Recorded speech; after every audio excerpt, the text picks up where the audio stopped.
Greetings, Doctor. My name is Daniel Wei Chong, and I'm going to present to Doctor regarding system analysis and design project, which is regarding our system prototype. So I would like to have a brief introduction about myself. My name is Daniel Wei Chong, and I'm actually coming from Group 2, together with my team members, which is Lau Wen Zhen, Ho Wei Chun, Ng Keng Kiat, and also Brian Ting Ching Yi. Alright, so without further ado, we will actually proceed to our very brief introduction.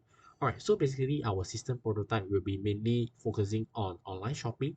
Yeah, so here is a little bit of a history and a brief introduction about what is online shopping. Online shopping is actually like a form of shopping where people can actually easily purchase all the goods and also services they want have or they want to purchase through the usage of internet. Due to this growing trend, there actually have emerged a lot of online shopping platforms such as Shopee, Lazada, and also our Facebook Marketplace, where Facebook Marketplace is actually a platform that makes use of the number of active users in Facebook, where users in Facebook, when they are actually browsing or surfing for Facebook, they actually can freely buy and also sell items in the Facebook platform. And usually they can use and also new without paying any single fees when they are actually wanted to purchase any sort of product in Facebook Marketplace. As there are actually an increasing and also a whopping amount of users that is actually using our Facebook Marketplace nowadays, our team actually wish to further improvise this Facebook Marketplace system to find a much more better and a much more attractive online shopping system, so that the system can actually grow as time goes by. In this proposal, we actually provide plans for the development of the current Facebook Marketplace system. Alright, yeah, so basically these are certain problem statements that have been identified by our project team.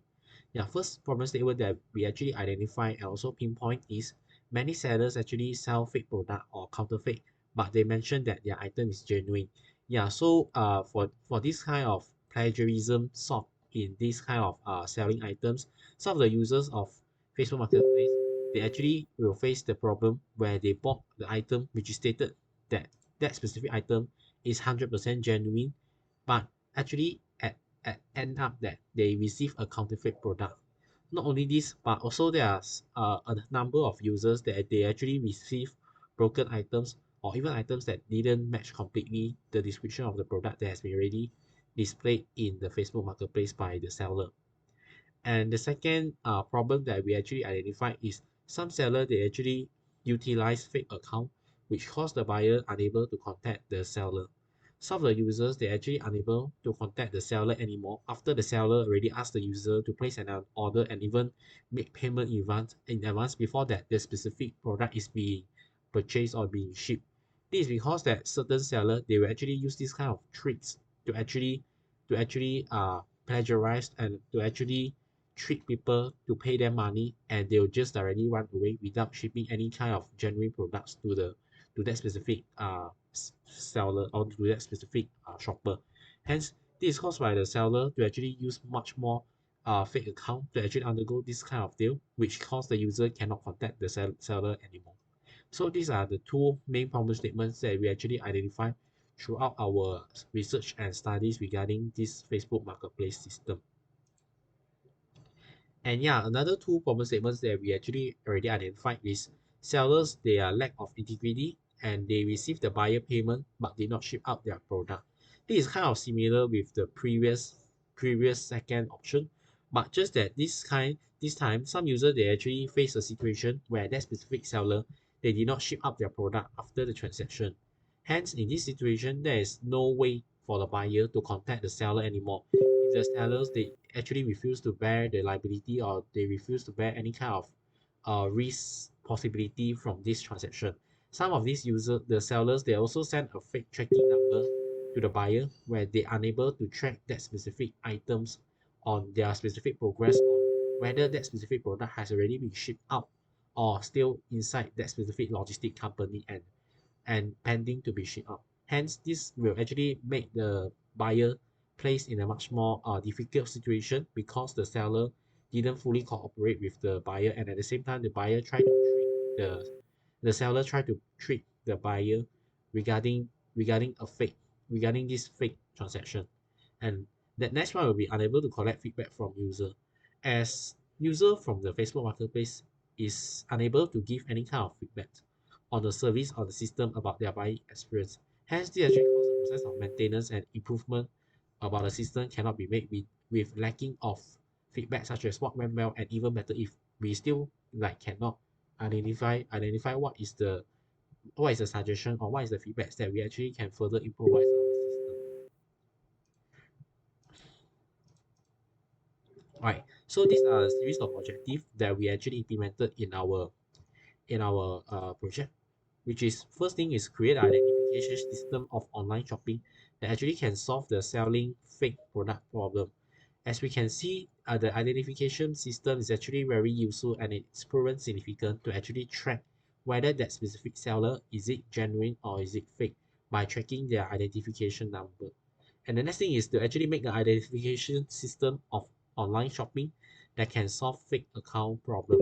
Yeah, it's also kind of similar to the first where we actually will implement the identification system in that specific online shopping platform, which is in our Facebook Marketplace, to actually solve the fake account problem.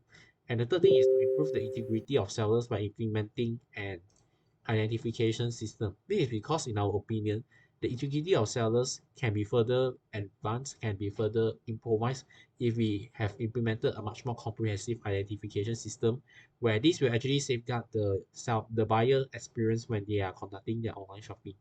And last but not least will be enabling an identification system to collect feedback form. Feedback form is really important as we able to receive feedbacks regarding what went well, and even better if for that specific system, so that we can know what is the improvement that we can actually be implemented on that specific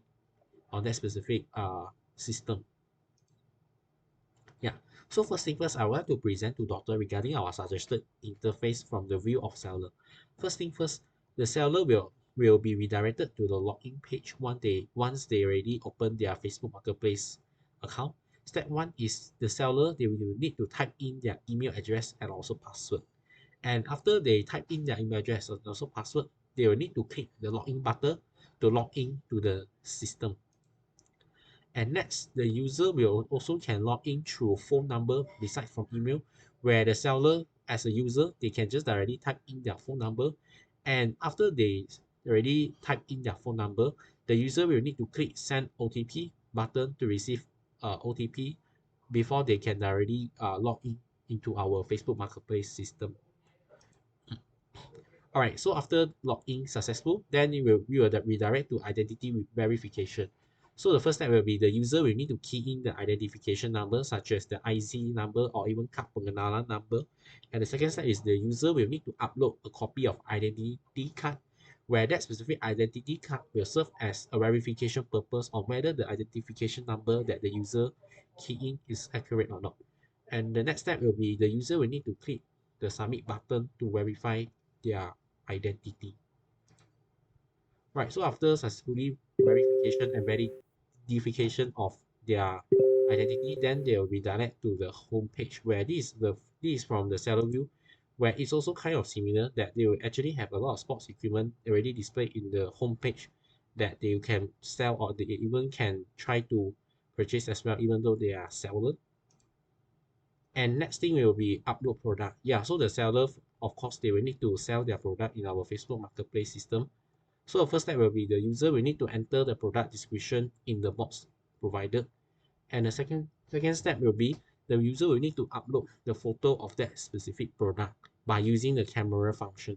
And the next step will be the user will need to click the verify product button to actually verify the genuinity of that specific product.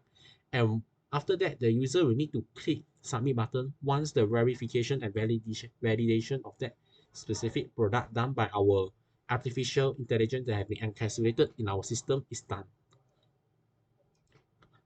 All right, so this is basically how verified product will going to work. So the first step is the user is going to take a photo of the product, and after that, the product will be verified once the scanner recognize it.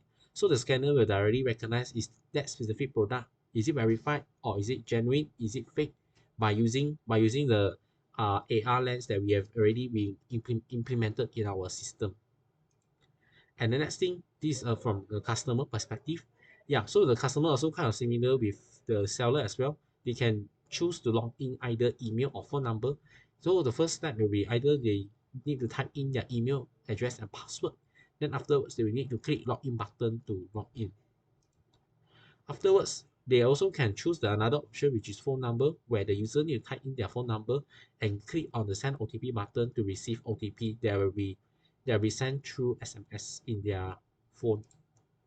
Alright, so afterwards, the identity verification will be redirected towards our customer. So the first step is the user or the customer will need to key in their identification number and upload a copy of identity card.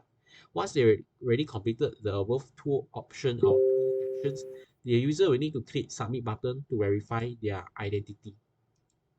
Alright, so it's also kind of similar, which is will the seller, the buyer will also being redirected to home page. First thing is the customer, they can click on the product photo to view product.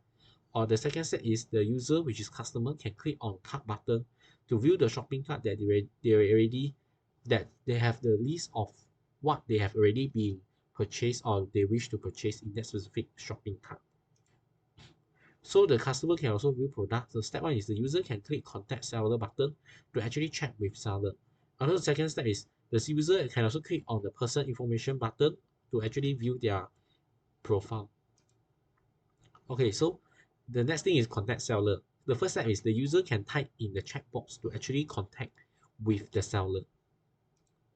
And then another option, which is seller information, where the user can actually have a much more comprehensive view of that specific seller information. So the user can just directly click on provide feedback button and to rate and give feedback to that specific seller on whether the seller did he or she shown her integrity or generosity in terms of her selling product, or whether he or she has suspected of selling counterfeit product. So the customer can directly use the feedback button to rate and also give feedback to the seller.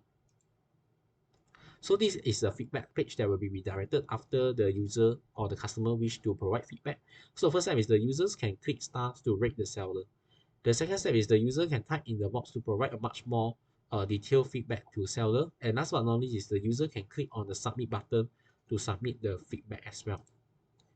And these are the list of shopping cart. Yeah, those. So for first step is the user can click on white box to actually select product that they wish to check out. Like once they already confirm the products that they wish to purchase, then the user can click on the checkout button to actually proceed to the checkout session. Yeah, so this is basically the checkout session that we have already been included in our system. So the first step is the user, they will need to select the address or create new address where the place of that specific product will be shipped to. So the second step is the user, they can have a freedom of selecting the logistic company that they wish to have to ship their products to their home address that they have already provided in the first step. So third step is the user can choose any kind of payment that they wish to pay for their items. And last but not least, the user can click on the pay button to make payment once they have confirmed their items, their shipping, and also the payment method that they wish to execute in this payment section. Last but not least is the payment method. Yeah, so first step is the user can actually click on payment method to actually select the payment method as well. So the user can also add another method where they can actually add another credit card and then another debit card, or they also can use Google Pay, Apple Pay to actually become one of their payment option as well after they add the payment method. And yeah, that's all for my project presentation from Group 2. Thank you and have a nice day.